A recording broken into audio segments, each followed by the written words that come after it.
It's always seem impossible until it's done. मतलब कि जब तक कि कोई काम हो नहीं जाता तब तक वो हमको इम्पॉसिबल लगता है कि ये तो हो ही नहीं सकता। जैसे अगर मैंने कहा कि आपको 20 मंजिल के फ्लोर को चढ़ना है, तो आप अगर नीचे वाले फ्लोर पे खड़े हैं तो आपको क्या लगेगा, अरे ये तो पॉसिबल ही नहीं कि मैं उतना ऊपर कभी चढ़ पाऊंगा। लेकिन धीरे धीरे धीरे धीरे धीरे धीरे सीढ़ियों से चढ़ते चढ़ते चढ़ते और एक एक स्टेप ऊपर बढ़ते बढ़ते एक समय ऐसा आएगा कि आप 20वें मंजिल पे पहुंच जाएंगे और आपको खुद पे भरोसा नहीं होगा कि मैंने इतना बड़ा काम कैसे कर लिया। तो याद रखिए, कोई भी चीज अचानक से नहीं होती। हमको क्या होता है, पहला स्टेप लेना पड़ता है, धीरे धीरे धीरे हम आगे की तरफ बढ़ते हैं और वही धीरे धीरे आगे की तरफ बढ़ना ही आपके सक्सेस का राज है। तो हम अपने चैनल एज पाठशाला पे आपको वही राज सिखाने के लिए आए हैं कि कैसे हम छोटे छोटे स्टेप्स लेंगे और एक समय बोर्ड में तहलका मचा देंगे। तो एक बार फिर से जोरदार तरीके से हमारे चैनल एज पाठशाला पे आप सभी लोगों का स्वागत है। होप सो कि जो एप्लीकेशन ऑफ ट्रिग्नोमेट्री हम टॉपिक कर रहे थे उसमें जितने भी हमने क्वेश्चंस लगाए वो सभी आपने लगाए होंगे और खुद से भी आपने ढेर सारे क्वेश्चंस को लगाए होंगे। जो भी आपके डाउट है वो कमेंट सेक्शन में आप लोग बता सकते हैं, उस डाउट को हम लोग क्या करेंगे, सॉल्व करेंगे।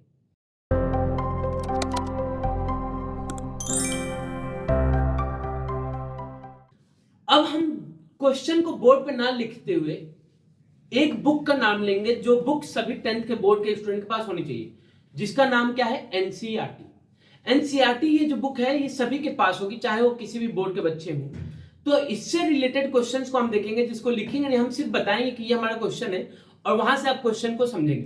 क्वेश्चन क्या कह रहा है, तो क्वेश्चन कह रहा है कि 1.2 metre tall girl spot a balloon moving with the wind in a horizontal line at a height of 88.2 metre.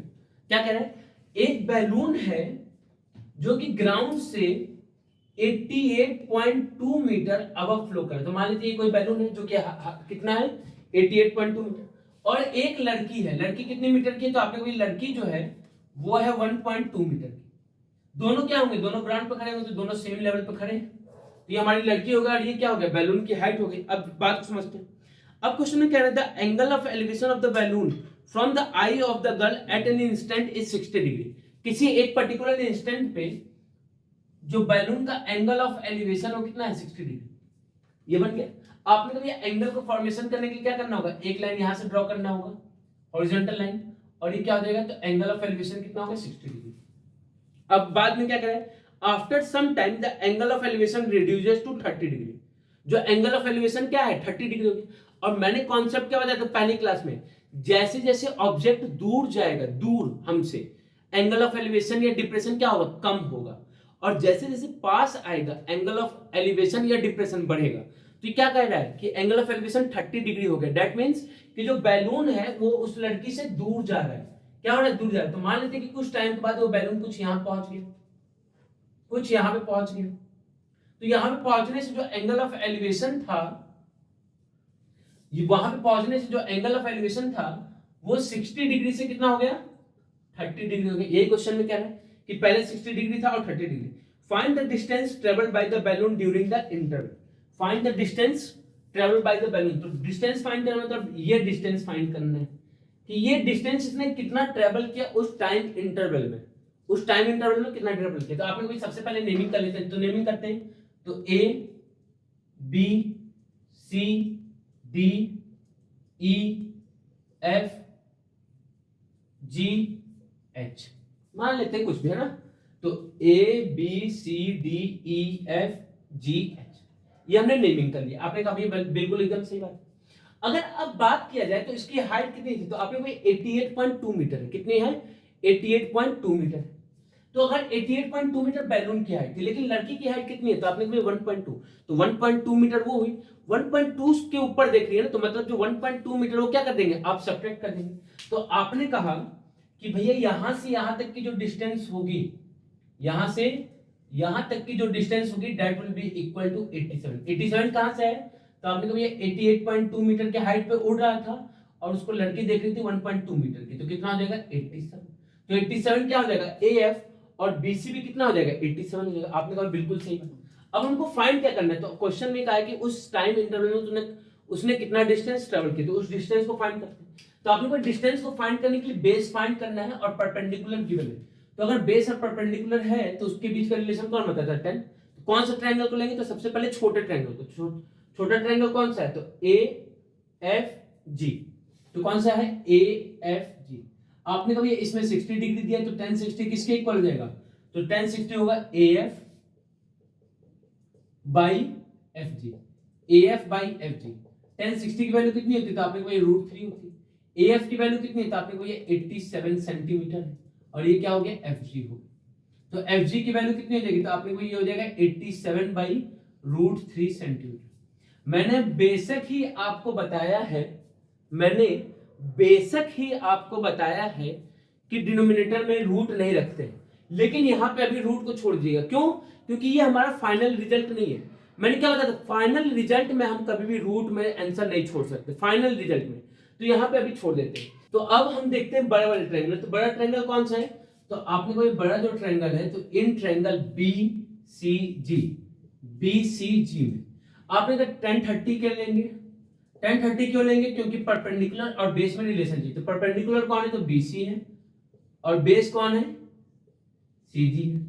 1030 की वैल्यू कितनी होती है 1/√3, और BC की वैल्यू कितनी है, तो आपने BC जो होगा वो AF के इक्वल होगा, और AF किसके इक्वल है 87 के, हो गया 87। ये क्या हो जाएगा CG। तो CG की वैल्यू कितनी आ जाएगी, तो आपने कहा CG जो हो जाएगा that will be equal to 87√3। ये हमारा क्या हो जाएगा सेंटीमीटर। आपने कभी ये नाम को CG फाइंड करना था, नाम को FG फाइंड करना था, हमको तो FC फाइंड करना था। क्वेश्चन में कहा है कि इस टाइम इंटरवल में कितना डिस्टेंस ट्रेवल करेगा, तो FC किसके इक्वल होगा, तो आपने कोई जो FC होगा that will be equal to बड़े में से छोटे को माइनस, मतलब CG में से FG को माइनस कर दीजिए। CG में से FG को माइनस कर दीजिए। CG की वैल्यू कितनी है, तो आपने CG की वैल्यू है 87√3, और FG की वैल्यू कितनी है, तो 87/√3। √3 से मल्टीप्लाई हो जाएगा, क्या हो जाएगा 87 into 3 माइनस 87/√3। अब कुछ बच्चे क्या होंगे, तो कुछ करेंगे कि 87 को 3 से पहले मल्टीप्लाई करेंगे, उसके बाद फिर माइनस करेंगे। क्यों इतना खुरपेची करना भाई, जब दोनों जगह 87 कॉमन दिख रहा है तो कॉमन लीजिए। क्या हो जाएगा 3 यहां से क्या बच गया माइनस कॉमन, और √3 तो क्या हो जाएगा, तो आपने को ये 87 into 2 आसान हो गया ना भाई, √3 है। तो अब ये फाइनल रिजल्ट दे रहे हैं, फाइनल रिजल्ट में कभी भी डिनोमिनेटर में रूट नहीं रहेगा। तो रूट नहीं रहेगा तो √3 से मल्टीप्लाई किया और √3 से डिवाइड किया, तो क्या मिल गया, तो आपने को ये हो गया 87 into 2 into √3, और √3 into √3 3 हो गया, और 3 से इसको निपटा दीजिए। 2 टाइम्स में 27 के 9 टाइम्स में, और 29 2 जा, तो आपने को 29 2 जा 30 को 2 से मल्टीप्लाई करते तो 60, और ये क्या है एक कम है तो एक 2 से कम मतलब 60 में 2 माइनस कर दीजिए, क्या हो गया 58, और ये क्या हो गया √3। यूनिट किस में था, सेंटीमीटर में, तो मीटर। ये हमारा क्या हो जाएगा आंसर। याद रखिएगा क्वेश्चन अगर वर्ड में है तो आंसर भी वर्ड में होगा। So the balloon travel 58√3 metre in the given time interval. Given time interval में कितना डिस्टेंस ट्रेवल करेगा, तो 58√3 मीटर। तो एक और क्वेश्चन देखते हैं एनसीईआरटी का। क्वेश्चन कौन सा है, क्वेश्चन कह रहा है as observe from the top of a lighthouse 75 metre high from the sea level the angle of depression. क्या कह रहा है कि एक लाइट हाउस है सी में, क्वेश्चन नंबर 13 है। क्या कह रहा है, and as observe from the top of 75 metre high lighthouse. तो एक पहले लाइट हाउस बनाइए। आपने कभी एक हमारे पास क्या है लाइट हाउस है। लाइट हाउस क्या होता है कि जैसे बहुत बड़े बड़े समुद्र जो होते हैं, बहुत समुद्र तो बड़े ही होते हैं, छोटे कहाँ होते हैं ना, तो जो समुद्र होते हैं उसमें लाइट हाउस होता है। लाइट हाउस किस लिए होता है, डायरेक्शन दिखाने के लिए शिप को, कि भैया आप सही डायरेक्शन में जा रहे हैं कि नहीं, जैसे पॉइंट्स जो होते हैं कोऑर्डिनेट्स को बताने के लिए वो सब यूज किए जाते हैं।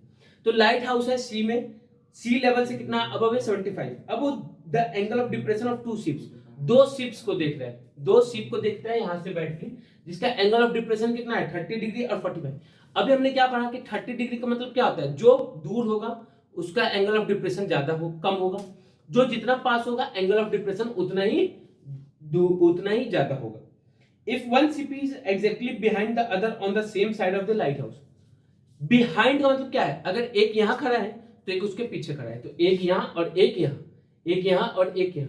तो आपने भैया एक शिप को यहां मानते हैं और एक इसी के जस्ट पीछे है, तो एक शिप को यहां मानते हैं। अब सब क्या होंगे, सब सेम लाइन में होंगे।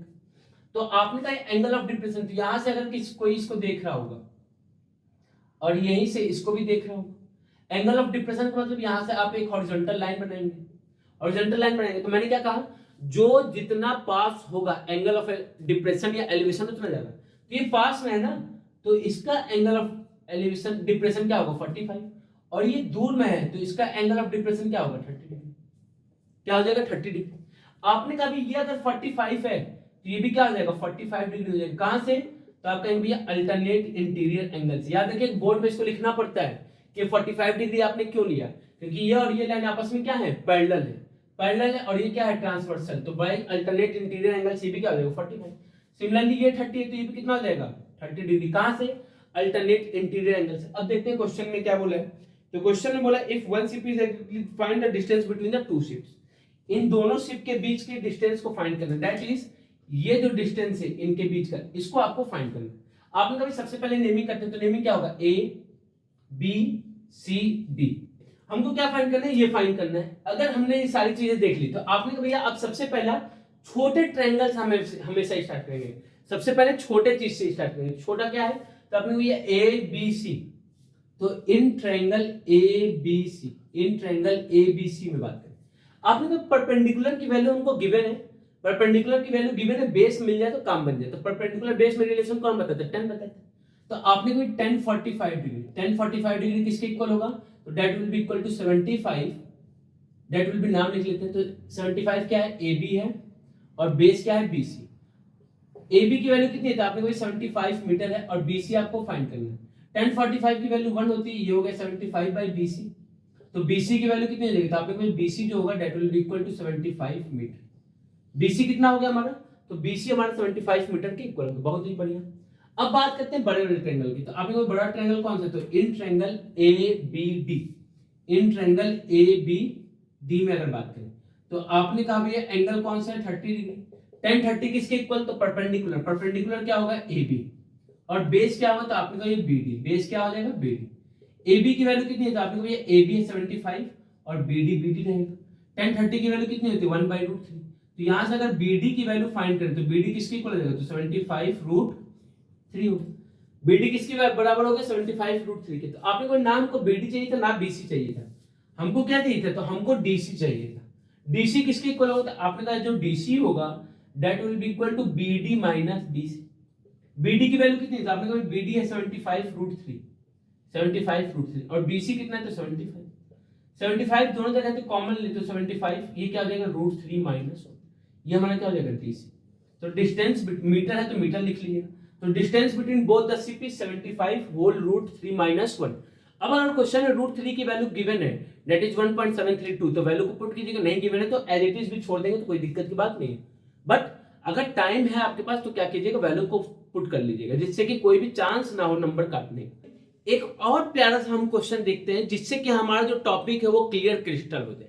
पहले क्लियर करेंगे, उसके बाद हम उसको क्या करेंगे, क्रिस्टल करेंगे, उसको सॉलिडिफाई करेंगे, जिससे कि हमारा जो कॉन्सेप्ट और बेसिक है वो हमेशा के लिए हमारे माइंड में बैठ जाए, और क्वेश्चन जहां से भी घुमा के पूछे सारा का सारा क्वेश्चन हम क्या कर ले, ऐसे चुटकियों में उड़ा दें। तो क्वेश्चन क्या करे समझिएगा, एनसीईआरटी का क्वेश्चन है।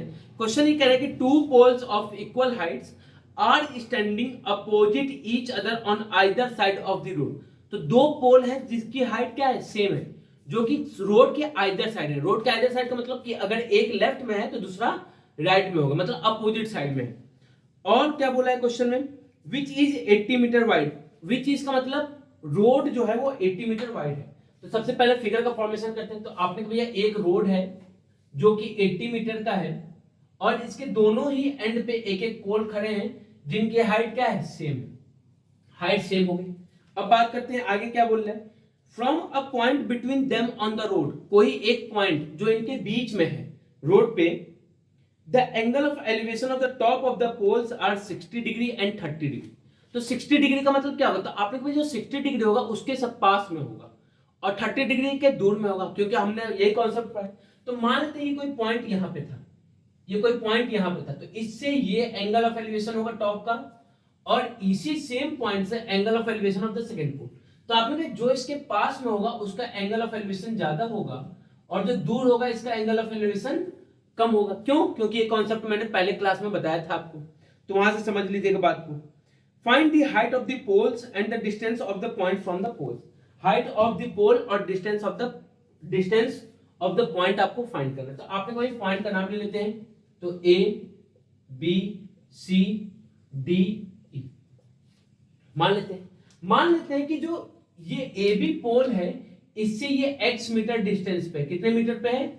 x मीटर पे। तो ये अगर इससे x मीटर पे है तो d से कितना होगा? तो आपके पास टोटल डिस्टेंस था 80, तो इससे हो जाएगा 80 माइनस, भाई टोटल डिस्टेंस कितना है? यहां से यहां तक की डिस्टेंस कितनी है? तो आपके को ये 80 मीटर है, तो ये अगर x होगा तो ये डिस्टेंस कितना आ जाएगा? तो आपके को ये 80 माइनस x होगा। बहुत बढ़िया। अब हाइट ऑफ द पोल को हम h मान लेते हैं, तो ये अगर h होगा तो ये भी क्या हो जाएगा? h हो जाएगा। क्यों? क्योंकि क्वेश्चन में गिवन है कि दोनों की हाइट क्या है? सेम है। अब बात करते हैं ट्रायंगल में, तो आपने कभी ये इन ट्रायंगल ए बी सी में बात करते हैं, तो ट्रायंगल हो गया ए बी सी, परपेंडिकुलर और बेस इनके बीच में रिलेशन चाहिए, तो कौन बताएगा? तो आपने कोई 10 बताएगा। एंगल क्या है? तो 60 डिग्री, तो 10 60 किसके इक्वल हो जाएगा? तो A B by B C. A B की वैल्यू कितनी है? तो आपने को ये h है, और बी सी की वैल्यू कितनी है? x। 10 60 कितना होता है? तो √3 h बाई एक्स। तो h की वैल्यू कितनी हो जाएगी? तो आपने ये h की वैल्यू हो जाएगी √3x। ये हमने h और x के बीच में रिलेशन निकाल दिया, जिसको हमने कह दिया इक्वेशन नंबर 1। h और x के बीच में क्या कर लिया? रिलेशन निकाल लिया। अब बात करते हैं सेकंड वाले में, तो इन ट्रायंगल, तो आपने को ये इन ट्रायंगल EDC की अगर बात करें, तो EDC में अगर बात करें, EDC में तो आपने को परपेंडिकुलर बेस में रिलेशन कौन बताता है? 10 बताते हैं, तो 10 30 डिग्री।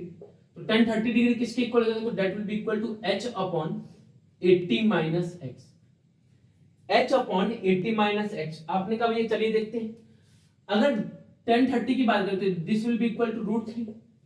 h की वैल्यू कितनी है? तो आपने को ये √3x है, और ये क्या हो जाएगा? तो 80 माइनस x। कहां से? फ्रॉम इक्वेशन 1 से। देखिए पॉइंट को मेंशन करना है कि चीजें कहां से हो रही है, उसको मेंशन करना बिल्कुल नहीं भूलिएगा। अब सॉल्व करते हैं, तो आपके पहले क्रॉस मल्टीप्लिकेशन करेंगे, तो ये इधर 80 minus x is equal to 3x हो जाएगा, माइनस उधर जाएगा तो प्लस हो जाएगा, तो कितना हो जाएगा? तो आपके ये 3x plus x is equal to 80, तो 4x किसके इक्वल हो गया? 80 के। तो x की वैल्यू कितनी हो जाएगी? तो आपने ये x की वैल्यू हो गई 20 मीटर। x कितना हो गया? 20 मीटर। तो आपने कहा distance of a point from one pole is 20 meter and 60 meter from the other pole। एक पोल से 20 मीटर होगा और दूसरे वाले पोल से 60 मीटर। अच्छा, किस पोल से 20 मीटर ये आपको मेंशन करना पड़ेगा। तो the pole whose angle of inclination is 60 degree, whose angle of inclination is elevation is 60 degree, उस वाले पोल से 20 मीटर डिस्टेंस पे होगा, और जिसका एंगल ऑफ एलिवेशन 30 डिग्री उससे ये 60 मीटर दूर पे होगा। आपने को भी बिल्कुल मजा आ गया। दूसरा इसी में पार्ट क्या पूछा था? Height of the pole. तो आपने को ये हाइट ऑफ द पोल है, that will be equal to √3x। तो x की वैल्यू कितनी है? 20 √3 मीटर। तो हाइट ऑफ द पोल कितनी होगी? 20 √3 मीटर। अब अगर क्वेश्चन में √3 की वैल्यू गिवन है तो पुट कीजिएगा, नहीं गिवन है तो कोई जरूरत नहीं। इसी के साथ आपका जो चैप्टर है एप्लीकेशन ऑफ ट्रिग्नोमेट्री, और इसी को कहते हैं हाइट एंड डिस्टेंस, ये हमारे तरफ से समाप्त हो। अब इस पे आप ढेर सारे क्वेश्चंस लगाइएगा, जो डाउट होगा कमेंट सेक्शन में बताइएगा, नहीं डाउट होगा तो नेक्स्ट क्लास पे हम लोग नए चैप्टर स्टार्ट करेंगे, that will B triangle, one of the most important chapter of the board के लिए काफी ही इंपॉर्टेंट चैप्टर है, तो उसका हम तैयारी करेंगे नेक्स्ट क्लास पे। और तब तक के लिए आप लोग को जय हिंद, जय भारत, मस्त रहिए, बिंदास रहिए, जोरदार तरीके से पढ़ाई करते रहिए।